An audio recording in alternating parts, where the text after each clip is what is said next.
बहुत समय पहले भारत को सोने की चिड़िया कहा जाता था, क्योंकि यहाँ हर तरफ धन, संपत्ति और खुशहाली देखने को मिलती थी। भारत की इसी समृद्धि को देखकर दुनिया भर के व्यापारी यहाँ आने लगे और व्यापार के बहाने अपनी पकड़ मजबूत करने लगे। इन्हीं व्यापारियों में एक थी ब्रिटिश ईस्ट इंडिया कंपनी, जो शुरुआत में सिर्फ व्यापार करने आई थी। लेकिन धीरे धीरे इस कंपनी ने भारत में अपनी ताकत बढ़ानी शुरू कर दी और चालाकी से राजनीति में दखल देने लगी। उस समय भारत छोटे छोटे राज्यों में बटा हुआ था और राजा आपस में लड़ते रहते थे, जिसका फायदा अंग्रेजों ने उठाया। बैटल ऑफ प्लासी ने भारत की दिशा ही बदल दी, जहां अंग्रेजों ने चालाकी से जीत हासिल की। तुमने हमें धोखा दिया। इस जीत के बाद अंग्रेजों ने धीरे धीरे पूरे भारत पर अपना नियंत्रण जमाना शुरू कर दिया और सत्ता पर कब्जा करने लगे। उन्होंने भारतीयों पर भारी कर लगाए, जिससे किसानों और आम लोगों की जिंदगी बेहद कठिन हो गई।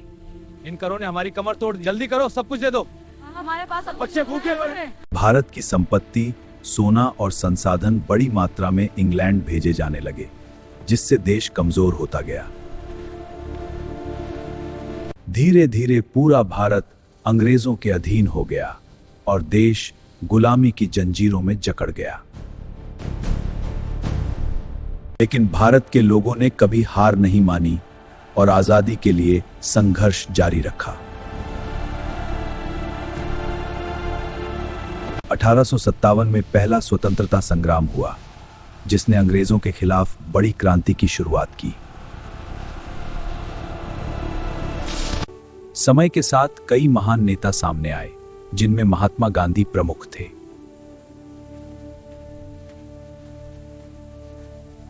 उन्होंने अहिंसा और सत्य के मार्ग पर चलकर अंग्रेजों को चुनौती दी और पूरे देश को एकजुट किया।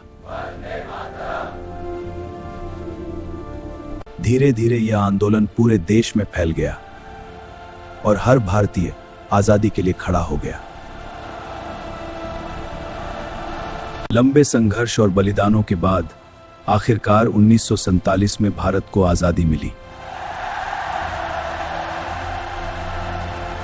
यह आजादी आसान नहीं थी, इसके पीछे लाखों लोगों का त्याग और बलिदान छिपा हुआ था। आज हम एक स्वतंत्र देश में जी रहे हैं, लेकिन हमें अपने इतिहास को कभी नहीं भूलना चाहिए, क्योंकि यही इतिहास हमें सिखाता है कि एकता, साहस और संघर्ष से हर मुश्किल को हराया जा सकता है।